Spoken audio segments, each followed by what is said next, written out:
All right. Hi, everybody. Welcome to Talking Data Equity for Friday, August 2nd.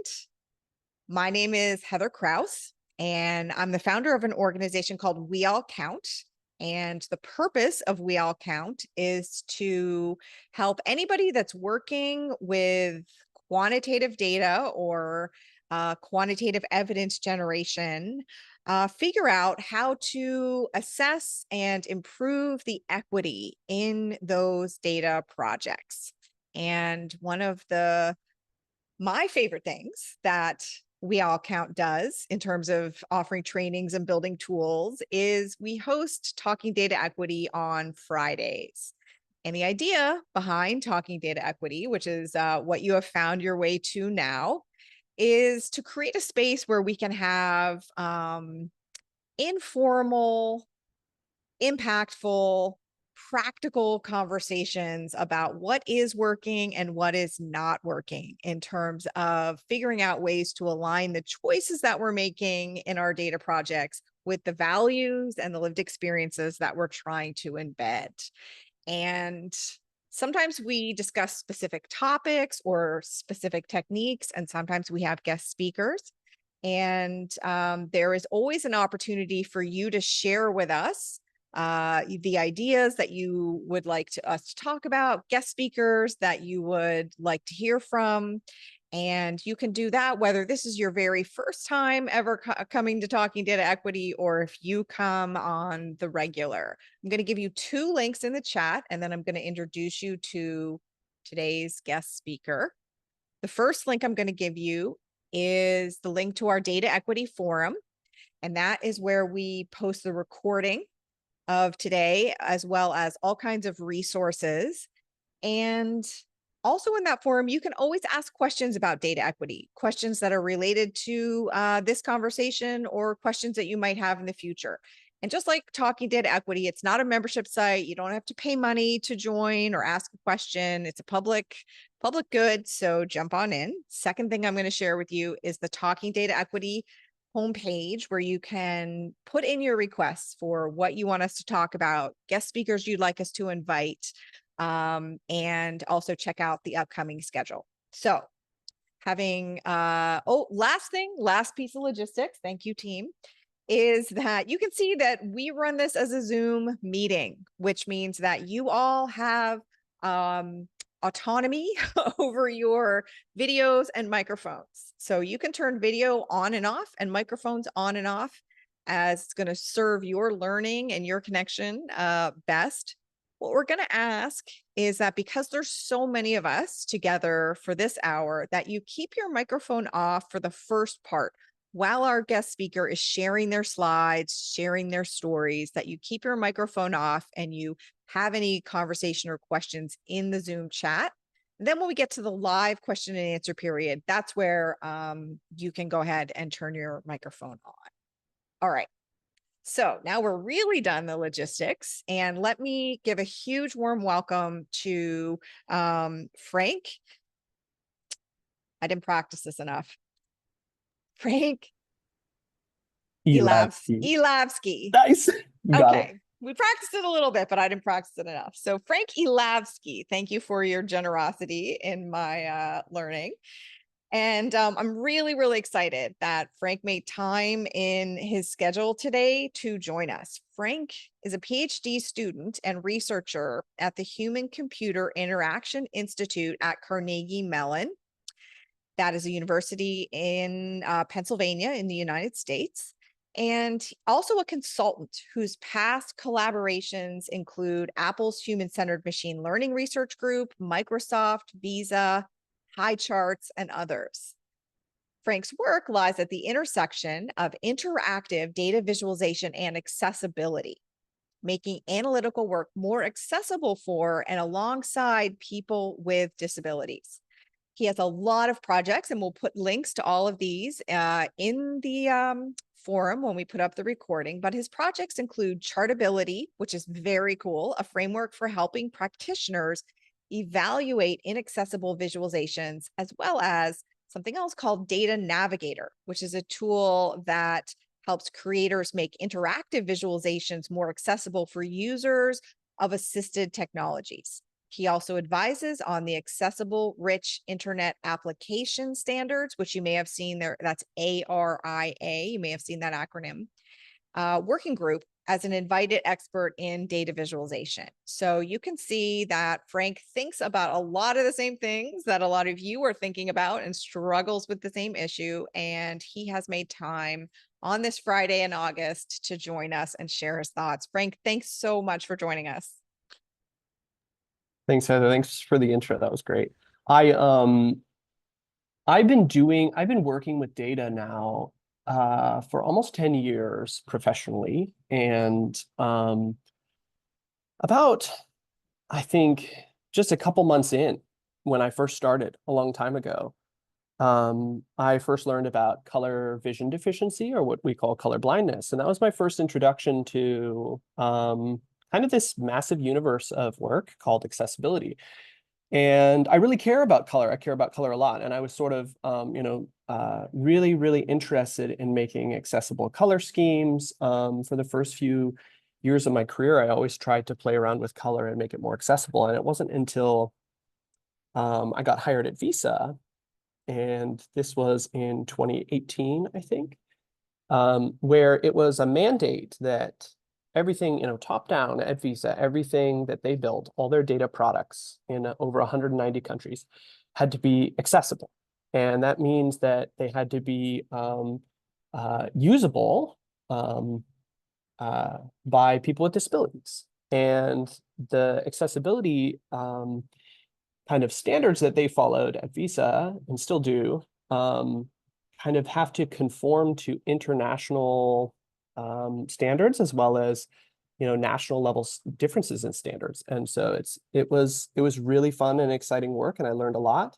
And I got so many questions from that that I didn't have answers to, that I eventually decided I think I need to go do a PhD where I can just sort of explore questions that are not necessarily great for one company's bottom line, but perhaps good questions just to pursue for the sake of knowledge and innovation. And so that's sort of my my little journey here. And I've been at CMU now. I'm entering my fourth year, which is wild to even think about. But yeah, I do a lot of consulting work. Usually I do a little pitch at the start and end of my talks where I say I'm open to consulting, but good news and bad news. Good news is I'm now booked for 2 years. So bad news, I cannot consult, can't take any new consultations. But if you do have questions or things you want to follow up with, do not be shy. Still reach out anyway. And of course, if you really are looking for somebody to help you and your team and your org do this work, I am happy to connect you to folks that I know. So yeah, just wanted to say all of that up front, and then just jump right in. So what is accessibility? What do I mean when I say this? I think I like to just show before I tell. What you're about to watch is a recording of a person using a mobile phone, and they're navigating. This is, of course, now relevant again because we're about on the election cycle. It's funny, I've been using this constantly over the last 4 years. My friend Sarah Fossheim and I sort of audited, so to speak, the accessibility of a bunch of major news organizations, and we posted about it on Twitter. This was just over 4 years ago when we did this for the US 2020 presidential elections.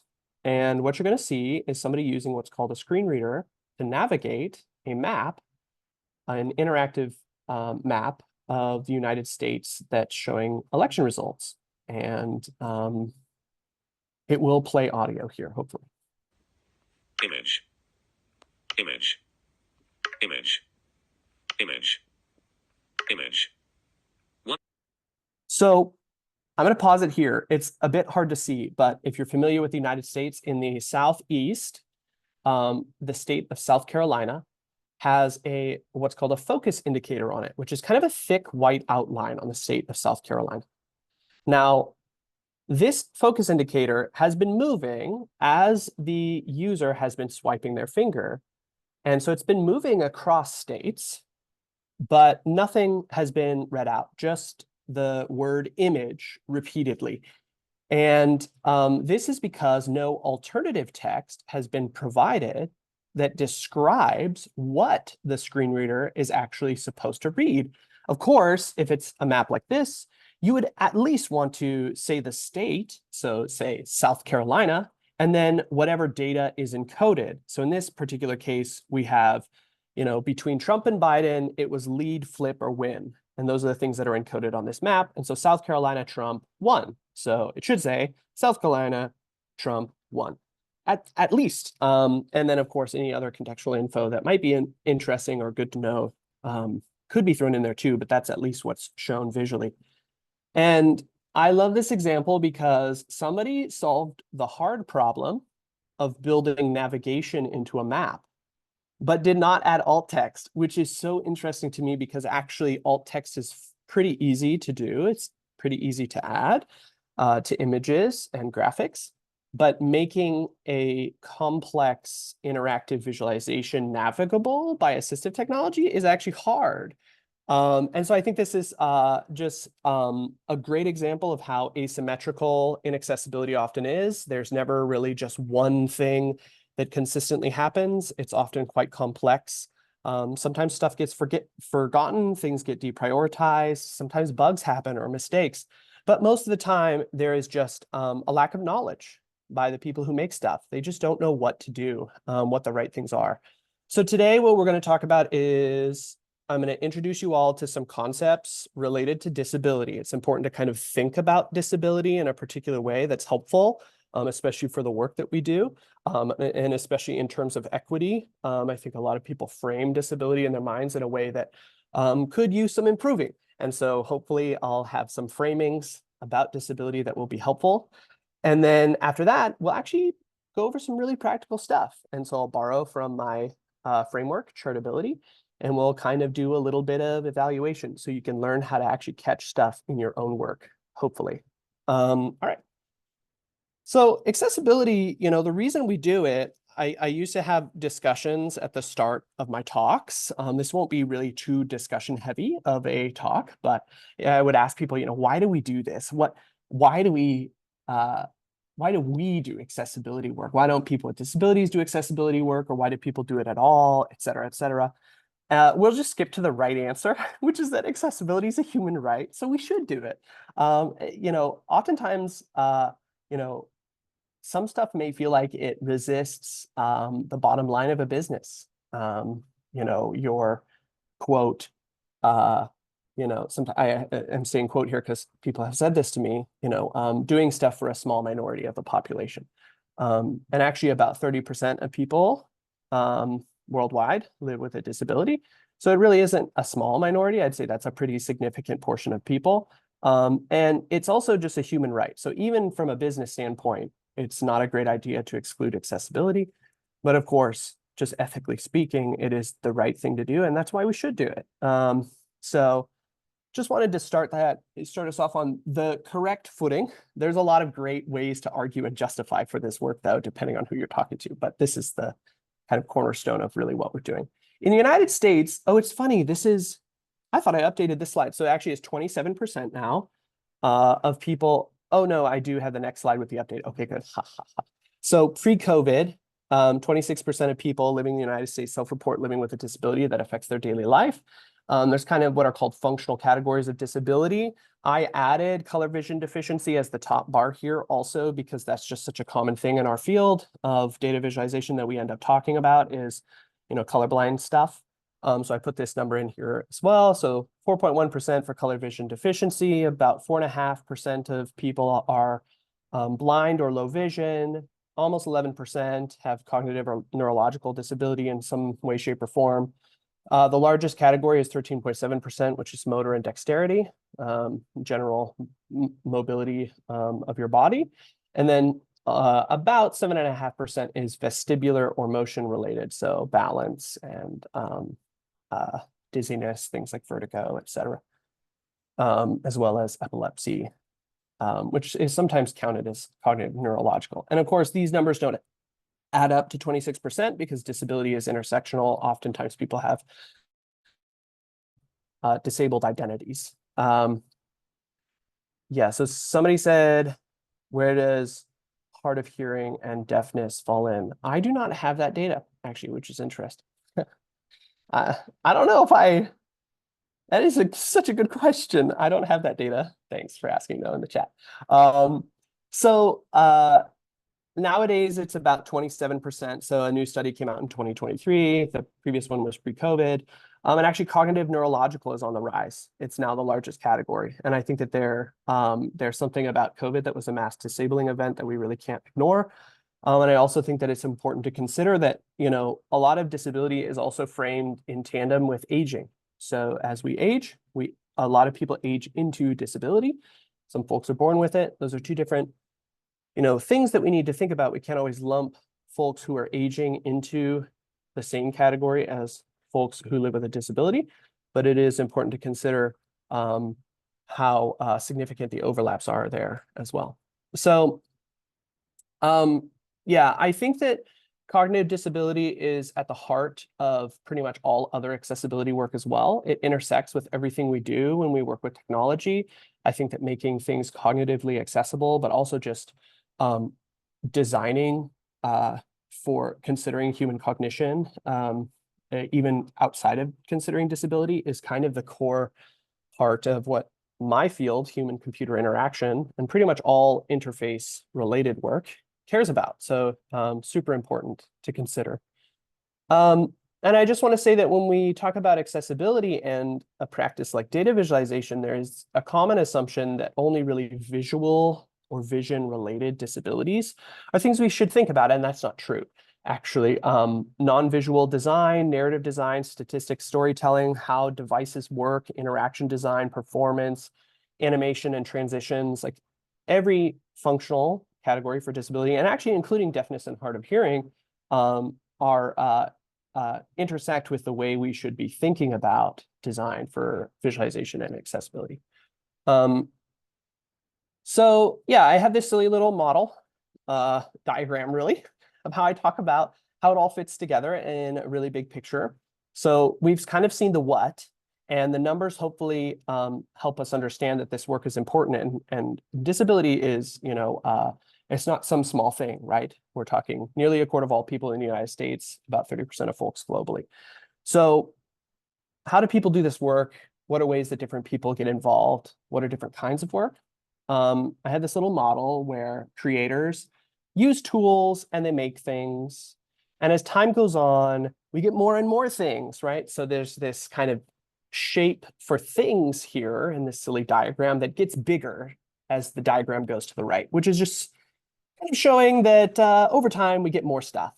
And this might seem like a simple model, but I like to use it to talk about how people actually work on accessibility within this. How much do we think, and I will look at chat for this, just guess in terms of a percentage of stuff out there in the world, we'll talk just technology and we'll just say on the web. So just stuff online, what percentage of it is inaccessible in some way? We can measurably like determine it's inaccessible. 65%, 80, 90, 95, 90, 90, 70, 95, 95, 75. Well, this is awesome when you have a lot of people. This is really fun. 804%. I left that one. There's clearly a typo, but it's very funny. Okay, so the correct answer is actually between 97 and 99%. It basically doesn't change too much each year. There's a great report called the Web A Million. It happens every year. They survey the top 1 million homepages of websites, and they are pretty much all have some major accessibility barrier. At least one, what's called a critical error. And so we're not even testing for errors that are difficult to automatically detect. I think this is just like the top 6 of, I don't know, 50, 70 something things I think you could test for. So it's probably worse. Not looking good out there. The landscape isn't good. And so what do we do to stop this, right? Because to me, the scale of stuff we produce is what scares me the most, which is why I use this little diagram. I want this line to go down over time. And so people get involved in different ways. Do I jump to where I point about it? No, I don't. Okay, so some folks like researchers dream of ideal futures of how things should look. Some people intervene on creators and influence laws or standards, educate people. An example of teaching you all right now is kind of doing work at the creator stage of this. Most accessibility work is just fixing stuff that's already been made. And everyone who does accessibility work will say they're always running behind. I think that helping creators learn how to make accessible stuff and building tools that help them make accessible stuff more easily can hopefully stem the tide in time. And so I do a lot of work making technical tools for people and technical resources that help people who do technical work. So that's just how I do it. And there's a lot of other ways to get involved depending on what you're interested in. But hopefully all of you at the very least can learn in your own work so that you can stem the tide here, at least from your perspective. So who's responsible? I think that sometimes people can begrudgingly approach accessibility work like, well, this is for other people. And it's surprisingly a common response to accessibility work, which I think is interesting because we build products for other people, right? We do a lot of work for others. Business operates hopefully on the basis that there's someone else involved in the picture that you do things for, that you're somehow exchanging something with. But still, this is a common thing. Why do we have to do accessibility work? Why can't, we just empower people with disabilities perhaps to kind of like just overcome stuff on their own? And I think that is an interesting framing, but it's actually not the framing we're going to use. And so one of the reasons why I'm introducing framings to you all is to know that there are different framings, and we're not really going to talk about all of them or why some of them are good or bad. We're just going to talk about the ones we're going to use here that I think are the most helpful. So I like to talk about curbs in our cities. This is a historical there's a historical precedent for this in the United States and worldwide, but historically speaking, the US were the first ones to sort of do this. We had curbs in our cities, which is like this raised separation between the roadway and a sidewalk. And it turns out that those are inaccessible to people who use wheelchairs. And if we have a medicalized framing and this is from disability studies. So obviously medicine, especially modern medicine, doesn't always frame things this way. This is a historical medicalized framing. We would say that the body is where disability is located according to normative standards. So an quote normal person should have 2 legs that work in a particular way. You should be able to step up on a curb. So if you can't, that means you are disabled. And I don't think that's actually helpful for solving the curb problem, because what would we end up doing? Just augmenting their legs, hoping the person spends thousands of dollars on like extremely expensive, fragile prototypes that can go up and down stairs. These inventions, by the way, still happen often, and they're usually quite impractical for an individual person to try and bear the cost and risk of. But that being said, medicine is great because it does great stuff in its own way, medicine in particular. But this framing isn't always helpful for things that have societal or scale-based problems.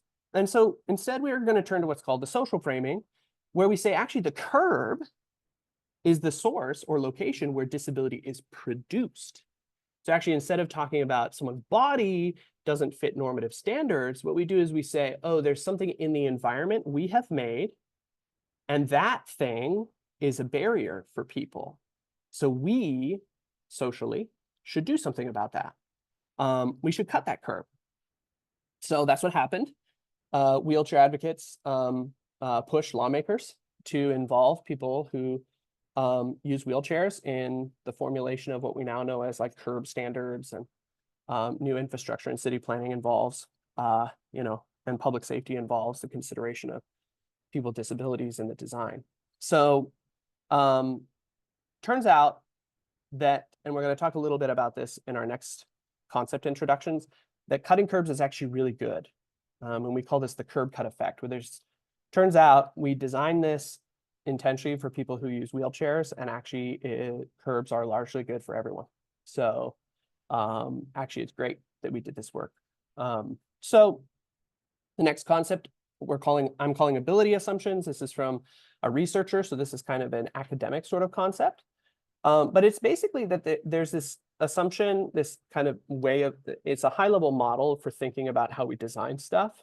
And we often assume that users have a particular shape to them, that when we build our systems, we try to fit our systems to what we assume about users. This is just how design works, right? It's not necessarily bad, just how we do it. But what happens though, when users don't fit our assumptions, is we often will try and introduce adaptations for the user so that they can fit the system. This is very common. This is what screen readers do. So not all of this is bad, again, but it does put the burden on the user, which isn't great. We don't want to always do this. And in fact, we should probably try not to as much as possible. So there's this other way of thinking about ability assumptions and how to fix the systems we make in technical systems work in particular, which is that we should build systems that are capable of adapting, that we have a system that can fit multiple people and multiple users, whether automatically adjusting or providing some way for users to influence the system. Setting preferences on your phone is a very simple example of a system that's capable of adapting to your needs. And we need to think of systems in this way, that one design is often not good enough. So we should be thinking about rich system design capable of multiple kind of ways of presenting and interacting, and et cetera. Okay, so for example, the curb assumes that somebody has the ability to step up. And obviously, that is not always the case. So we end up excluding, sorry, that's my cat feeder next to me going off, if you all heard that. That's not a great assumption. And it turns out that cutting the curb is actually one design that does work for a lot more people, which is great. So sometimes you can accomplish a single design that just has more finesse. It's just a better design. It's better for more people. And sometimes, the physical world is harder to change and make adaptive, but we work outside of physical materials. We work with software, not hardware, right? Not physical ware. And software can change. It's malleable. It's like Play-Doh. So we can build our interfaces to be much more adaptive to different folks. So the last concept I'm going to talk about is situational impairment. And I'm watching the clock because hopefully shooting for about 14 more minutes. Just don't want to go over. Okay, I see a thumbs up. Awesome. So the last one is situational impairment. And I think this is where I start to tie stuff together. So we often conceptualize disability. And again, this is a kind of a medicalized framing where it's on someone's body. You have one person who was born without an arm, or they lost an arm. They have one arm, right? So it's a permanent disability related to touch. What turns out that actually disability has this temporal dimension, cross dimension to it, that's really important to discuss. Some folks actually are just temporarily disabled or impaired or face temporary barriers or what you call situational limitations. And so in particular, maybe somebody just broke their arm and they have a cast for 6 months or something. And we can even go further on this temporal scale into what's called just situational impairments, where you might actually you're a new parent, you're holding a child in one arm while you're trying to work with the other. Situational impairments actually affect all of us constantly every day. If you have seen the sun today or been in a dark room, you have experienced a situational impairment that your technology has probably helped you with. If you have a mobile phone and it automatically adjusts contrast, try turning that off, set it to the brightest or the darkest setting, and go somewhere really dark or really bright, and you will realize how glad you are to have a smart system that's built with accessibility in mind. So accessibility does benefit everybody, because when you make things that are designed for people with a permanent disability, there's always going to be a downstream effect for people who experience temporary or situational limitations or impairments. And I think it's actually good to make accessibility work a little bit selfish. It's not always for other people. We're not always a white knight in this, right? It's for us. And hopefully, if we live good lives, we're going to get old, and hopefully we have built a better world that we can now enjoy, because we will all age into disability unless there's some massive medical changes coming in the entire paradigm of how health works. We're probably all going to get disabled as we get old. And hopefully you're also thinking of yourself and the people you love as you do this work. And it's okay to have those motivations for doing it. So this concept is called design for one, extend to all. It's relatively common. I'd say almost even pervasive in especially the corporate world of design. This is pretty common.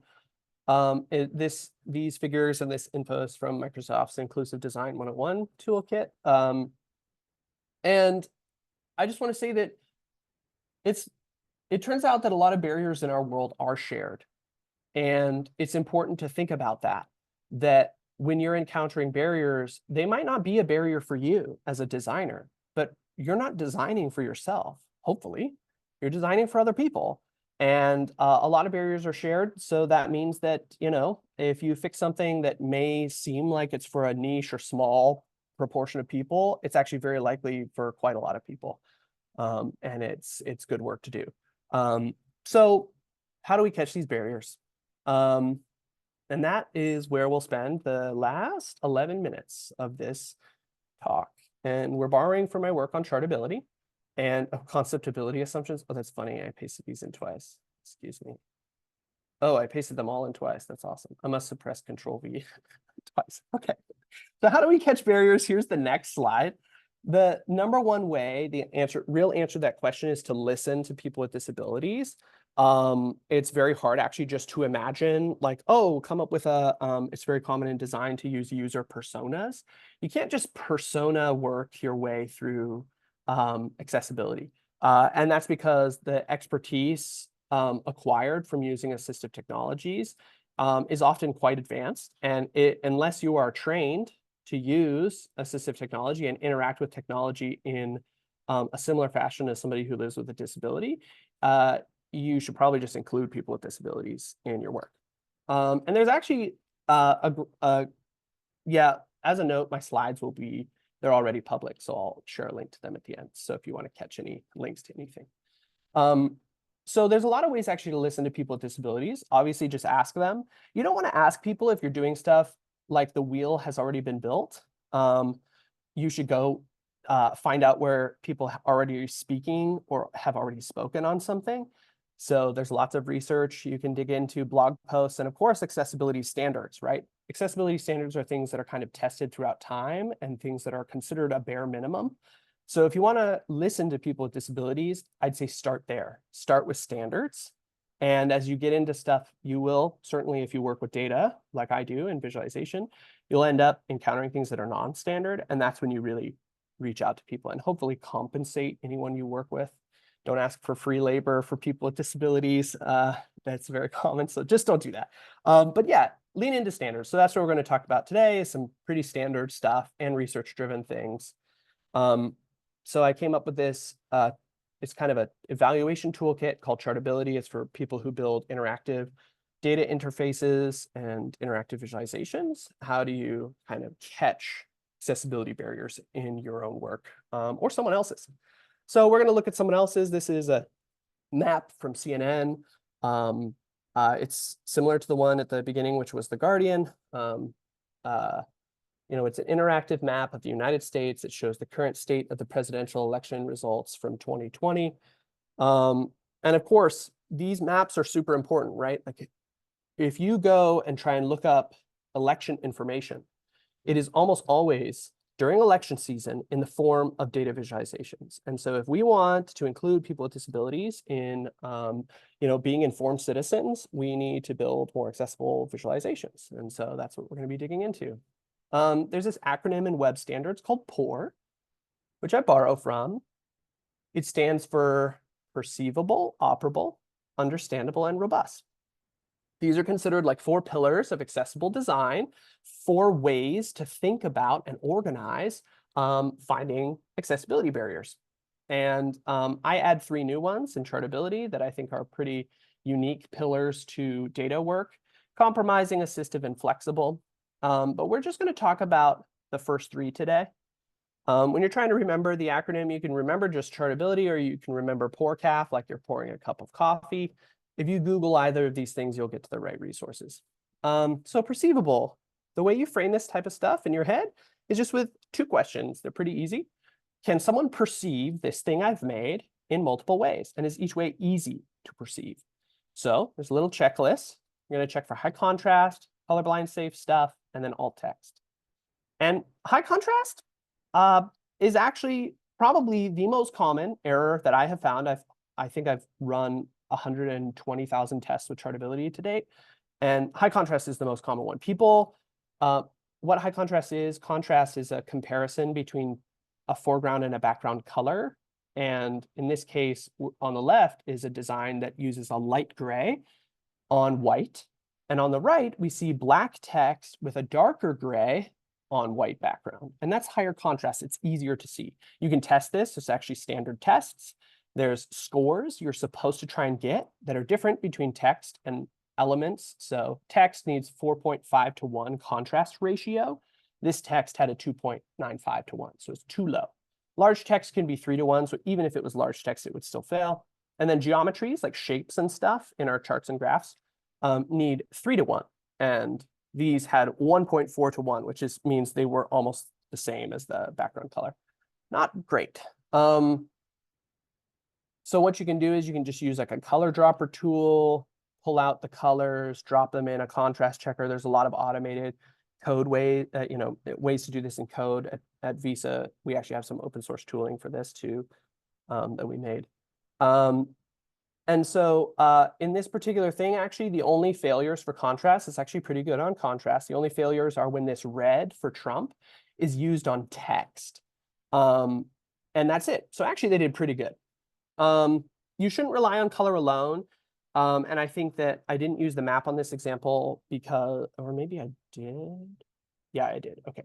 So there's a really great walkthrough by the folks at Data Wrapper on this about redundant encoding, essentially.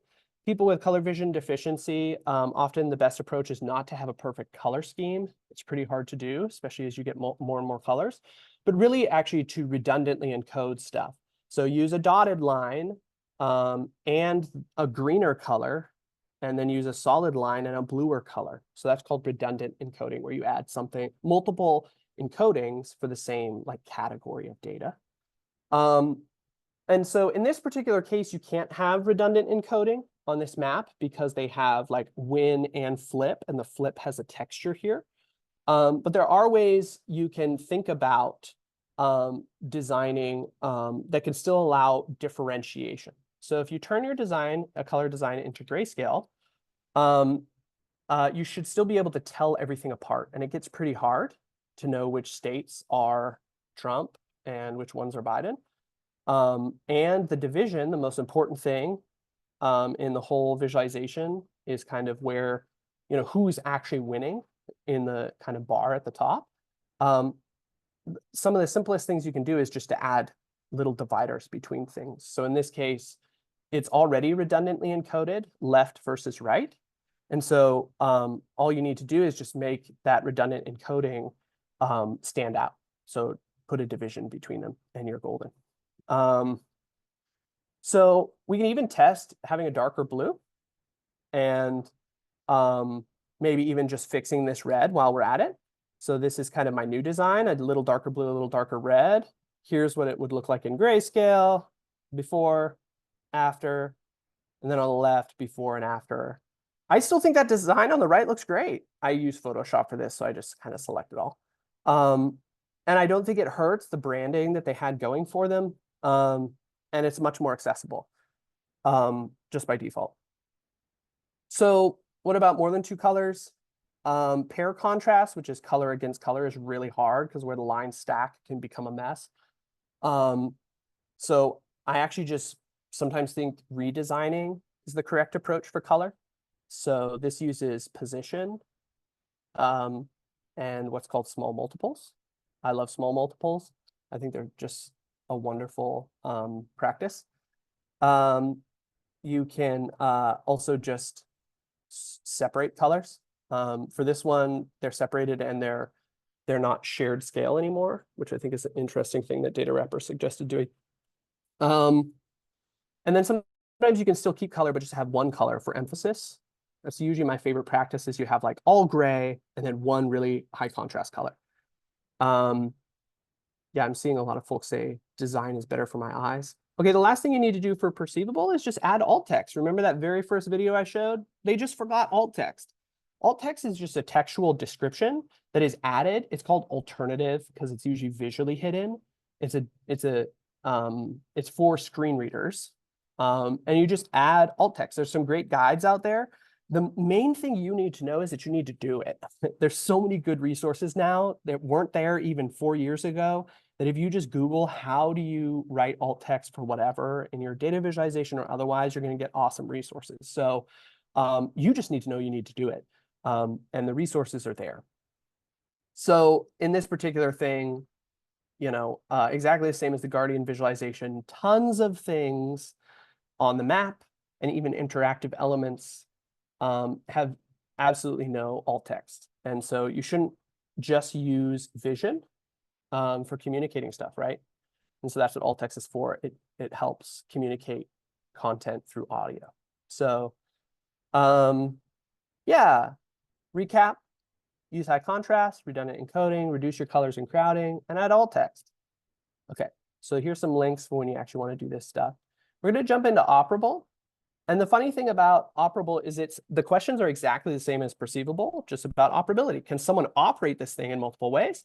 And is each way easy? Checklist, this is super fast. I'm not even going to go over the checklist. I'm just going to talk about it. Basically, a lot of assistive technologies, this is where my work has been the last couple of years at CMU. A lot of assistive technologies don't use what's called a direct pointer, which is what we use when we use a mouse and when we tap with our fingers on a touch device. But instead, a lot of assistive technologies navigate. This is shown here is a person in a wheelchair using a sip and puff device where they breathe into the device, and that breathing pattern controls the navigation and input of a computer. And this is like from 1960. So it's not like these are new input devices. These have been around for basically as long as we've had personal computing. And yet this is probably one of the hardest and least common things to actually do. So please just remember this one. And it's pretty easy. First, we test for what's called keyboard only. So if you can do something with a mouse, so check stuff with your mouse, if you can have tooltips, if you can do whatever, you need to be able to also use a keyboard for it. I remember last time I tried to do this with my Keynote, and it wasn't great. Yeah, I had to exit. Okay, well, in the link, if you look at the slides later, it's a scatter plot made in Vega Lite. And if you hover on one of the elements, you can read about a car. And if you click that element, it will perform a Google search in a new tab for you on what that car is. And you can only do this with your mouse. You can't even do it with a mobile device with your touch, and you certainly can't do it with a keyboard. And so it fails that test. The map from CNN, of course, also just fails everything. I like showing this example because in some work that I do, I then directly improve this actual example as opposed to the CNN one. When you're providing keyboard access, you need to actually show people where they're at too. This is called a focus indication. And you need to think about how someone gets through the thing. So how do you actually navigate? Do you just go one element at a time in like a giant list? Or do you structure navigation with like up, down, left, right, or north, south, east, west, according to however it is the stuff is laid out, right? This is important stuff to think about when you design for this, because you can make something technically accessible to a keyboard that is so painful to use that it is inaccessible. And then when you're making something keyboard accessible, and this is an example of what we had with the beginning map, they made something navigable with a keyboard and a screen reader, but they didn't add alt text. So add alt text to each thing that's interactive or that could be navigated to with a screen reader. So in this case, it's like a bar. And because this bar is clickable, I'm not just saying it's an image, but instead it's a toggle button. So how you describe things is very important. This is using ARIA, by the way, which is part of that standards group that I participate in. Yeah, and a lot of folks use assistive technology who are sighted, but they're AT navigates. We call assistive technology AT. So you do want to communicate visually what's happening and not just rely entirely on assuming that somebody who's navigating is using a screen reader, because that's certainly not always the case, like a sip and puff device, for example. So if you're focusing something with your navigation, you'll want probably a different indication than hovering. In CSS on the web, focus and hover are considered different events. And then when you select something, you might want to show that differently too. So in this case, these are just example designs of things that I like doing. And of course, you can play around with whatever you think looks good in your own work.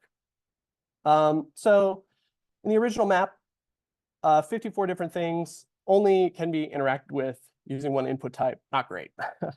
And another thing to consider, remember, is that operability should be easy. And you shouldn't expect a map, for example, of the United States with tiny little states to be hoverable and clickable. And you need some other way to get to, for example, when you hover on this map, you see a tooltip pops up. So the hovering in this screenshot is on Washington, and some info for Washington is shown. But the smaller states are really hard to click. So people with tremors, upper body motor impairments might have a hard time. People on mobile devices where the touch target's really large could have a hard time. So you should provide other ways or make elements larger. In case of a map, you can't do that. So maybe have a label that points to that, and the label is easy to touch or hover or click on. Lots of ways to design around this. Okay, so that's operability. And last, we're going to talk about understandability, and then we'll open it up for questions. Understandability is the exact same framing. Can someone understand this thing I've made in multiple ways? And is each way easy to understand? The checklist on this is super funny. And by the way, almost every time people have asked me about large language models, ChatGPT. So I will not engage that too heavily here and just expect someone's going to ask me questions about this, because cognitive accessibility, I think, has a lot of intersections with, the rise of LLMs, and because a lot of cognitive accessibility is actually held back by language. So, okay. So use descriptive titles.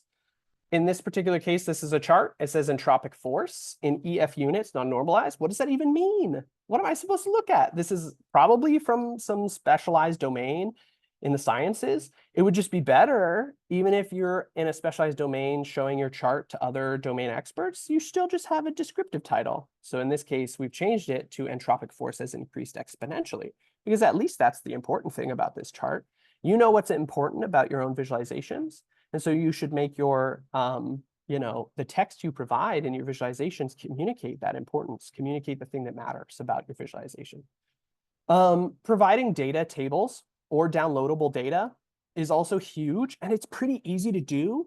It's one of the most commonly requested features when I work in data products and do user research.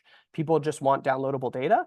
Not even folks who use assistive technologies, it helps them, of course, but also just all kinds of folks want this feature. So have a well-formatted table or downloadable CSV, and you're helping a lot of folks out too.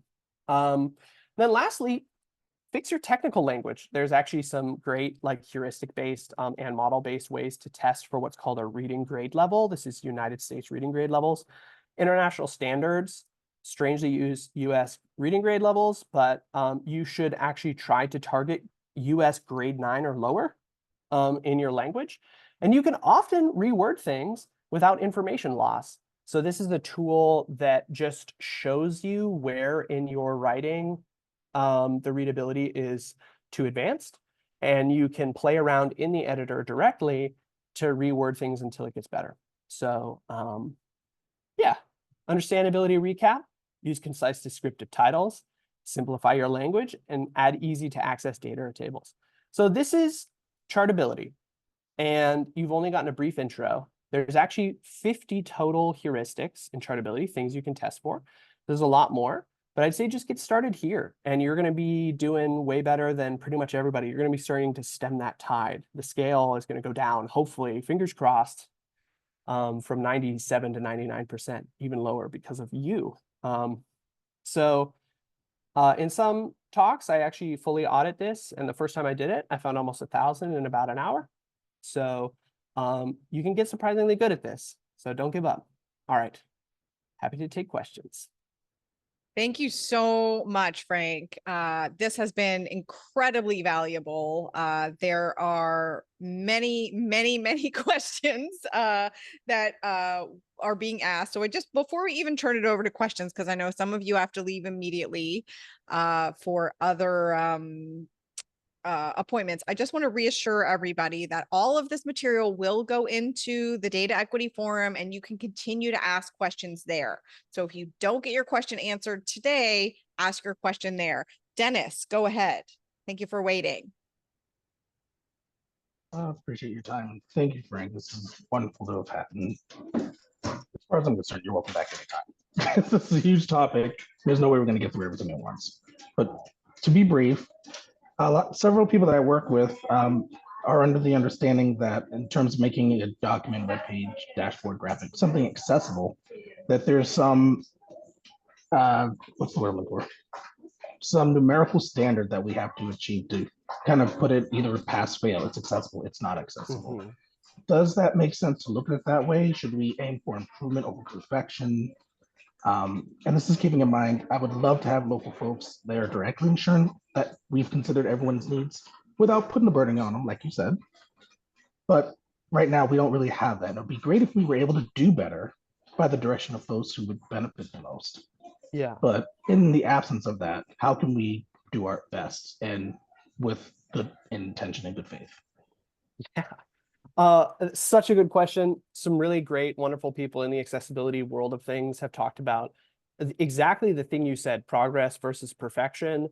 Spoiler alert, it's just about progress. Just do the best you can. To your first kind of question about, is there some measurable thing? If you work in a federal US space, we have what's called Section 508. And the goal of Section 508 is to hit a target, is to conform. So in a sense, yes, that can be the goal of an organization, is to hit conformance with a set of standards. I think the reality, though, is that even standards, we have lots of research on this, even standards can be interpreted differently with the exact same artifact you're evaluating. So multiple people can evaluate the same thing and get different results. So it's kind of a messy space. I don't know if we'll ever really have perfect knowledge of what accessibility is and be able to test for that with a pass-fail. And I think that part of that, though, is because people with disabilities are richly unique and individual and complex, and the interfaces we make are constantly growing and complex. So accessibility work is probably never done. The correct way to think about it is just to keep going, to think about progress and always do better. And if you're part of an organization that uses some sort of measurable standard like Section 508, WCAG 2.2 or whatever, yeah, try and hit that conform. But always know that you can always do better than standards. They're supposed to be seen as a floor anyway. You know, that makes sense. Thank you so much for your time. Yeah, I have more questions, but I'll leave them off for now. Someone else can jump in. Thanks, Dennis. Always good to see you. Thank you, Frank, for mentioning that the standards are the floor, not the goal, because I think that that's so important. Anybody else in the room want to turn on their mic and ask a question? If not, we're going to go to the chat, but I will always want to give you an opportunity if you want to turn your microphone on. All right, then in the chat, one of the really common questions that a few people are asking, I'm going to quote though from one person to try and get it. Okay, here we go. What are your thoughts on prioritizing accessibility over aesthetic design? I have heard this concern frequently in web design, and I am unsure if this is a myth or a legitimate issue. Yeah, what do you think about that? Can you repeat that? Sure. I can. Let's see. What are your thoughts on prioritizing accessibility over aesthetic design? Oh, yeah. Okay. So is this a myth? Yeah, it's totally a myth. I think that aesthetics are kind of funny because they're fickle. What we think looks good changes all the time. Right. And we should never confuse usability with aesthetics either. So is something usable, functional? Does it work? Is it well designed? Is often not a question of how good it looks, but how it accomplishes what it set out to accomplish. So accessibility is bound up in good design and making sure that you can't have good design without accessibility. Those two things go hand in hand. And you certainly can have aesthetic designs that are also good and accessible. But I do think accessibility limits the choices you have for what aesthetics are possible, because some aesthetics are exclusive. One of them is just minimalism and low contrast is pretty exclusive.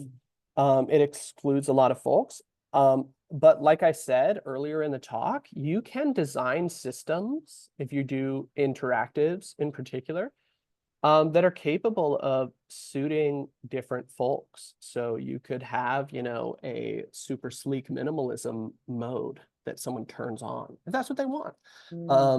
It all depends. I think we can dream big, but I don't want to say that there isn't a tension there, because I certainly think that a lot of folks, when they design, like to think of accessibility as kind of in opposition to aesthetics, but it's a way to scope your aesthetics work. It's a way to provide constraints. And I think that all good design has constraints. Otherwise, it's not design. That's a fantastic way to frame it. I really like that idea that they're not in opposition. Accessibility is a way to scope design, because without scope, there isn't design. That's fantastic.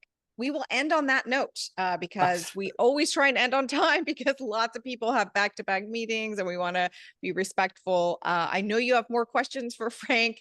Put the questions into the forum. We'll get you some answers. Frank, thank you so much. This was extremely valuable. The amount of concrete, useful insight and examples you packed into a limited amount of time is mind-blowing.